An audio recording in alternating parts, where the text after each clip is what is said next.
going back, you talk about the first HammerFall album, for example, or even, some of the In Flames stuff coming out back then. This is, a lot of those albums were coming out at a time when, heavy metal had kind of sort of seen the dark ages. And, then I remember Glory to the Brave coming out. I remember Horacle coming out. I think Soilwork had Steel Bat Suicide, if I recall, coming out.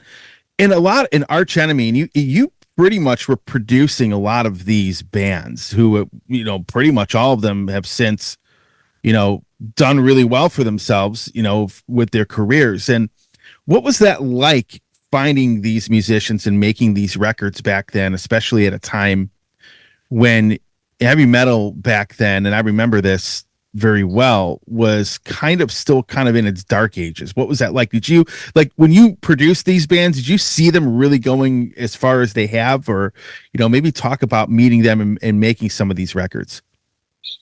Thing was, if you go to the death metal scene, we actually was sitting. I remember me and Jesper Strömblad was sitting and talking about, and that was Freddie, when will they play this music on national radio? Mm-hmm. And it was maybe never. And I was like, yeah, give it 20 years. Give it 20 years, and it's going to be out there. And with HammerFall, it was just that was kind of a tribute band to German heavy metal and Iron Maiden stuff. That was the original singer in the band was actually Michael Stanne from Dark Tranquility. Mm-hmm. And the original drummer was Jesper Strömblad, guitar player in Flames, and so on. That kind of heavy metal was completely dead back then. Yeah. So we recorded Glory to the Brave album on a hilarious small recording budget, really 2 weeks of recording. Yeah. And I just did it because, everybody in the band was kind of old clients to me. So I was like, yeah, let's do it, of course. And then Oscar called me up and said, we have been signed to Nuclear Blast, and they're going to print 30,000 copies. And I was like, fucking great. But in my mind, I was thinking, who's going to buy these albums? Because that kind of music was so dead. So it was just we had Saxon here in Gothenburg playing on a fucking restaurant with 50 people of capacity. That's how small heavy metal was. Yeah. In Sweden and the rest of Europe. And suddenly, actually, we give credit to HammerFall that they open up the heavy metal scene again. Mm-hmm. They sold 130,000 copies of that album. Yeah. There were sold out houses everywhere. It's just in Gothenburg, they played for 600 people. And I saw in the audience just young kids standing there. Yeah. They had Udo Dirksnit there from Accept as a guest vocalist, and they played Balls to the Walls. And everybody in the audience was just standing there watching and wondering, who is that old guy? So it was just a really good, should I call it, revival for heavy metal scene? Yeah. Yeah.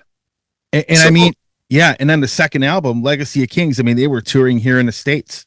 I remember going to see that show. I actually met those guys back then. They were touring with Death, but they had a really good reception here. I remember Legacy, the second album, when, they were touring here. They weren't playing huge arenas or anything, but in a country like this, where I'm at, where this music was probably even more dead than it was in Sweden, they actually really were, making an impact on people, and people were showing up to see these guys. And I remember those first couple records coming out because early on in this show, a lot of power metal was a big thing for me back then, which it wasn't, for a lot of people. Now it's a lot. Obviously, it's got more of an audience, and HammerFall, has an audience here. But back then, they were kind of just getting themselves known with that second album, and they really did make a pretty big impact. Absolutely. Yeah. Absolutely. And you also the bands from Sweden that I thought were really, bands that really resonated with me.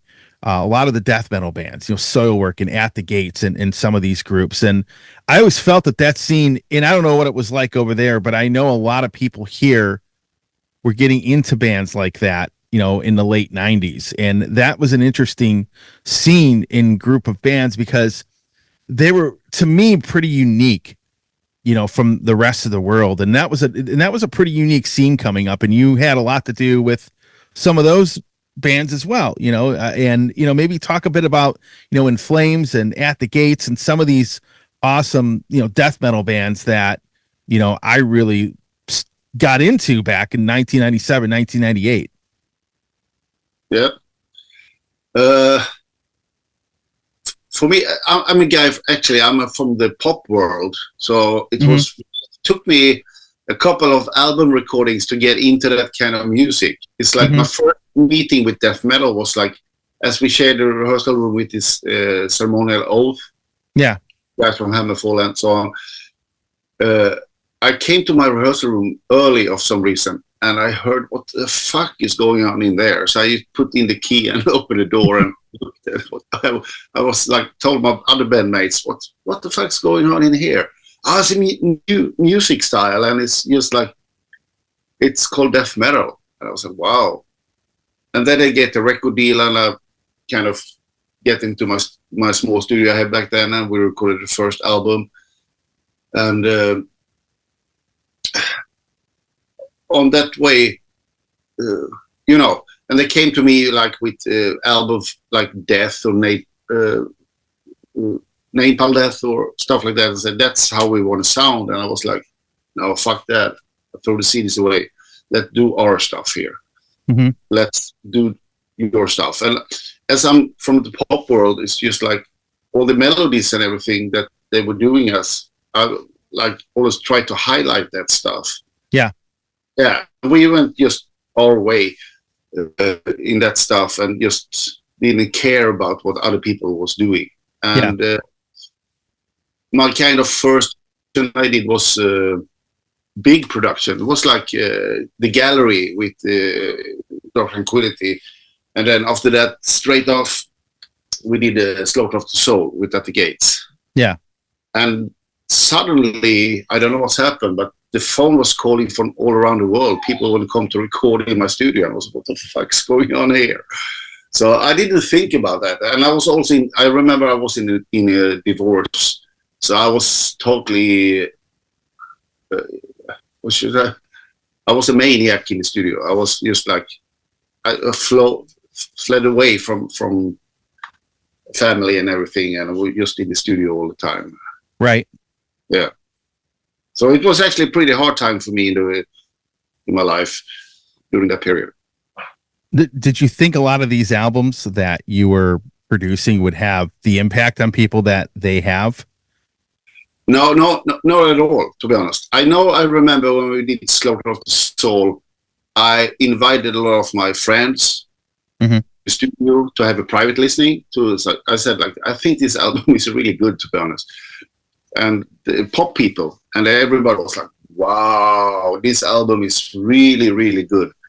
And also it's kind of the first album, Slaughter of the Soul, is like where a band have, what should I say, they had a goal. They had a goal of sound like a machine.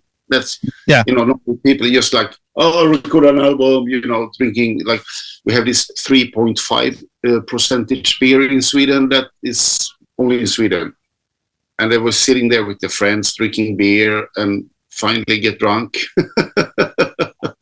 So it was studio was more like a, should I say, a youth center, because everybody was up in the studio, and I had to kick out people from time to time because I tried to mix. You had 20 people in the control room sitting and drinking beer and talking.